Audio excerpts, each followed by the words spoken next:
Baik, terima kasih atas kesempatannya. Perkenalkan nama saya Joyce Anastasia Navitupulu dan NIM 12S4020 dari Prodi Sistem Informasi. Jadi pada kali ini saya akan menjelaskan mini project ke-6 saya. Jadi di mana mini project kali ini kita bakal nerapin jadi BC dan active record yang baru saja atau ORM yang baru saja dipelajari pada pertemuan sebelumnya. Jadi di sini saya membuat program sistem kotak aspirasi kampus. Jadi di sini tuh dia bakal nerima nerima aspirasi mahasiswa. Ya, tapi di sini bedanya kita pakai JDBC. Jadi JDBC ini adalah API bawaan dari Java untuk terkonek ke database. Jadi kita di sini istilahnya kayak buat ngobrol lah gitu dengan database kita tanpa framework tambahan. Di sini saya pakai PostgreSQL dan sini juga nerapin Active Record atau ORM. Ini adalah pola arsitektur di mana kelas yang mempresentasikan table database. Jadi mereka tuh punya metode-metode untuk nyimpen atau ngambil data ke database itu sendiri. Jadi objeknya itu aktif ngurus datanya sendiri. Nah, jadi di sini kurang lebih sistem itu di sini database-nya kita simple aja. Aku cuman bikin satu tabel aja di sini namanya tabel saran buat terima sarannya itu. Ya, jadi sebelum jalanin program ini make sure dulu kita udah bikin database-nya seperti ini dan juga kita udah oh ya, kalau misalnya aku kan pakai Postgre dan aku pakai Active Gravity sini atau pakai VS Code juga sama aja sebenarnya.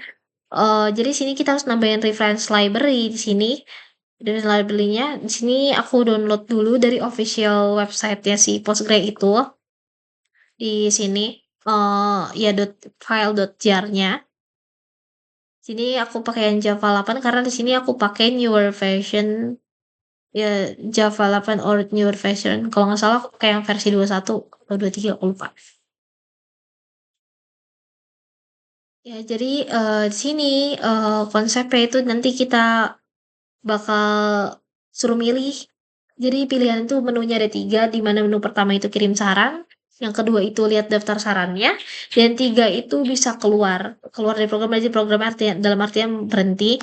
Terus ini juga kita diminta ada beberapa pilihan kategori untuk saran itu ada akademik, fasilitas pelayanan dan lainnya. Ini optional. Terus di sini juga kita pas memberikan saran itu juga bisa anonim. Jadi itu nggak harus ada NIM-nya. Karena ada beberapa orang yang tidak mau diketahui inspirasinya. Mau keep it secret aja. Jadi saya akan menjelaskan code-nya. Jadi di sini pertama saya akan menjelaskan database config.java. Jadi di sini dia tuh ini gunanya buat konekin ke Postgre-nya. Jadi sini kita nge-import library-library yang diperlukan untuk database-nya. Terus di sini kita ada 3 konstanta itu URL, user, dan password. Jadi sini URL-nya karena aku bikin karena tadi kan aku pas bikin database-nya ini, port aku tuh 5432, jadi nyesuaiin aja ya 5432 itu portnya. Terus sama nama database aku tuh DB ini kampus ini. Jadi samain aja. Jadi pokoknya harus sesuai sama apa yang kita create. Terus usernya itu Postgres itu bawaan sama passwordnya aku bikin 1 sampai 6 biar gampang aja. Terus ini ada method public static connection terus skill exception. Ya ini kalau misalnya dia nggak terkonek terus itu ada password ini parameternya.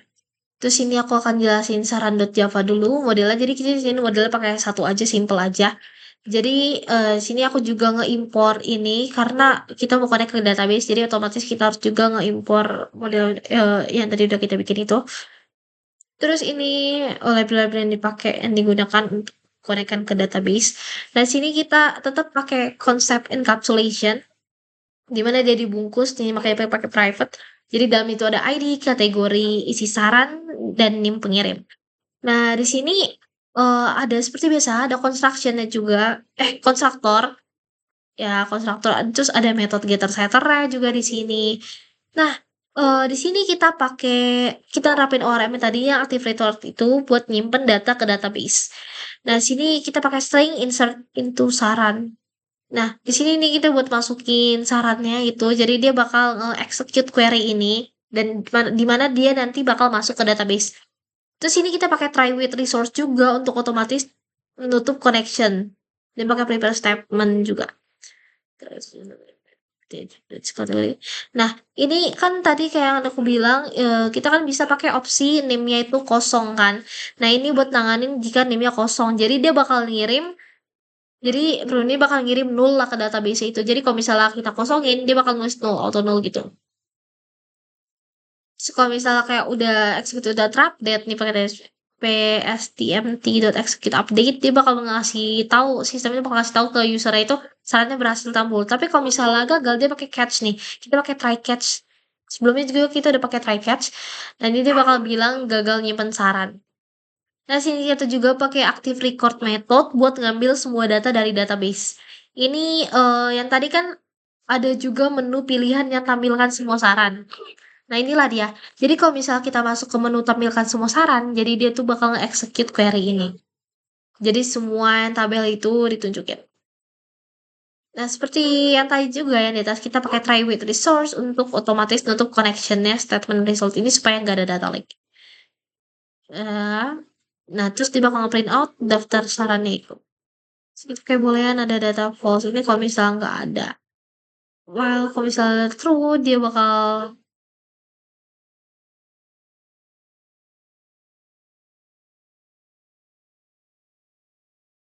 oh ini buat masuk ke yang isi data itu. Dia bakal ada ID, kategori, isi saran yang pengirim. Kalau misalnya NIM itu nggak diisi, dia bakal kayak oh nama pengirim langsung auto dibilang anonim. Ini nanti bakal kelihatan siapa yang ininya. Terus kalau misal menampilkan data yang udah ada saran itu. Terus kalau misalnya gak ada datanya, dia tuh bakal ngeprint belum ada data yang tersimpan. Terus pakai catch escalation. Nah, di sini aku bakal jelasin main Java. Nah, di sini ada package campus.driver. Ini ngasih tahu location file di mana. Terus ini kita import model yang kita udah bikin tadi, sama sini dia minta sini library buat minta inputan. Ya, karena kita bakal minta inputan ke user. Sini main ininya, terus di sini ya ini buat minta sistem minta inputan. While true, dan ini kan nih kita dikasih tunjuk beberapa pilihan. Nah, ini kalau bisa kita masuk ke case 1. Jadi kalau misalnya kita pilih satu, kita bakal disuruh pilih kategori aspirasinya itu apa. Misalnya ya kita bisa pilih akademik, fasilitas pelayanan atau yang lainnya. Diminta pilih nomor kategorinya. Terus kalau misalnya satu itu akademik, dua itu fasilitas, tiga itu pelayanan. Nah, habis itu selanjutnya setelah kita mengisi itu, kita bakal diminta isi sarannya. Jadi isi sarannya itu sesuai dengan database yang telah yang telah diikuti. Nah, itu dia vouchernya maksimal 50. Eh, oh enggak deh, nggak dibatasin sih. Kategori deh yang pakai dibatasin. Saran tuh yang penting nggak nol aja, nggak boleh nol. Terus ini kita diminta juga masukkan NIM pengirim. Terus kalau misalnya kita bisa pakai anonim juga, jadi tinggal kosongin aja. Jadi nanti dia bakal tertulis tercatat anonim. Tapi kalau di database dia bakal nol. Terus saran, ya sebenarnya saran, bahwa ini nyimpen sarannya. Terus kalau misalnya kita milih menu 2, ini kita bakal tampilkan semua saran yang udah di-define di sini. Nih, udah di-define di sini metode tampilkan semua saran.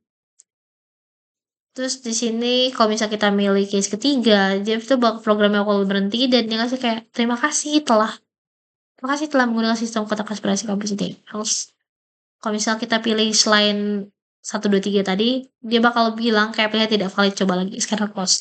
Jadi segitu aja.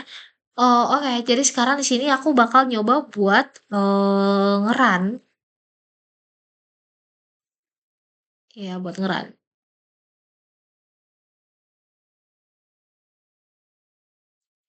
Nih kita bakal coba,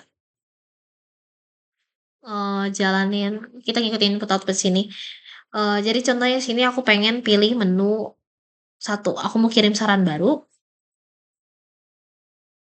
Oh, nggak deh, jangan itu. Aku mau coba anonim mungkin ya. Sini aku milih, aku mau layanan aku mau pilih kategori pelayanan ya. Nah, aku mau ngisi saran ini tuh nggak boleh kosong, jadi aku mau proses lagi list. Ya mungkin ya mungkin layanannya lama, jadi kita bikin aspirasi di sini. Hmm, masukkan NIM. Aku kosongin aja. Terus dia langsung berhasil simpan. Misalnya aku mau lihat daftarnya itu, jadi pilih dua. Jadi dia tuh bakal nunjukin sarannya udah masuk aja tadi. Ini tadi aku udah coba-coba nih ID-nya satu kategori fasilitas. Sarannya AC di ruang kelas para sepatu rusak dan sering bocor mau segera perbaiki gitu. Pengiriman nih ini. Nah ini tadi yang kedua itu oh ini ID-nya itu dia auto generate ya. Jadi dia kalau misalnya udah tiga saran ya udah ID-nya tiga. Jadi dia bakal terus namanya itu auto. Terus ini ada kado dari pelayanan, oh pas lagi riset dokumen jasa itu amat cepat lebih mudah. Terus pengirim dia langsung anonim. Jadi kan kita kosongin kan, langsung enter aja. Jadi tuh bakal kalau misalnya ditampilin, dia bakal langsung kayak tulisannya anonim. Terus kita keluar. Nah, di sini dia masuk ke,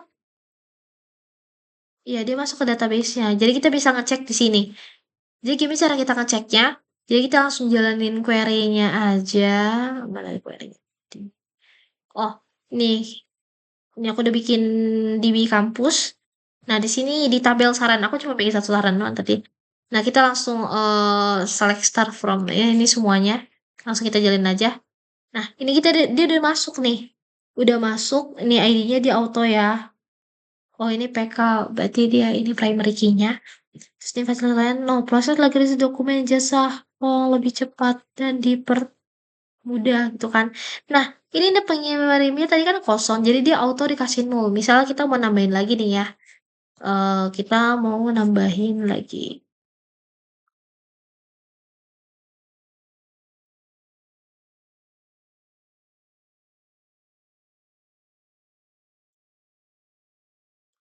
Ya, misalnya kita mau nambahin kirim saran baru gitu lah ya. Misalnya dalam segi fasilitas lagi. Kita bilang kayak,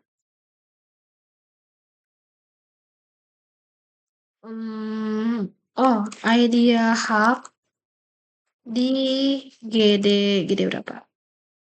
72 rusak gitu ya, rusak.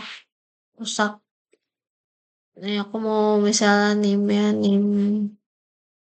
40. NIM siapa ini? Nah, ini berhasil simpan. Nah, sini kan dia belum ada kelihatan kan. Dia belum masuk. Ini kita harus jalanin query ini supaya dia tuh masuk. Bukan masuk sih, sebenarnya udah masuk. Cuman ini kayak merefresh gitu ya buat nampilin. Udah masuk kok sebenarnya. Nah, jadi dia udah masuk nih. Nih, ini yang nggak nol kayak yang tadi.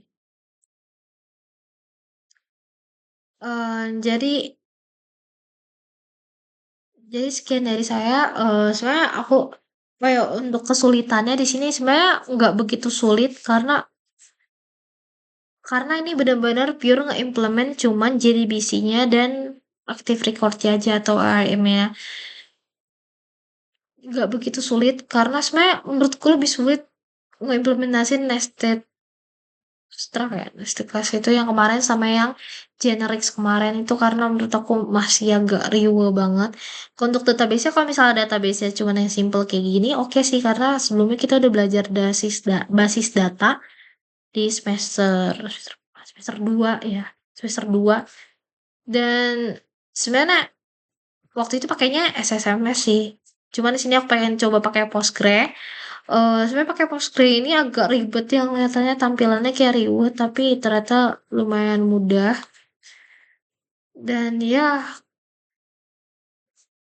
Overall oke sih dan mudah dimengerti dan lumayan bagus. Jadi sekian presentasi mini project dari saya. Kurang lebihnya mohon maaf. Terima kasih.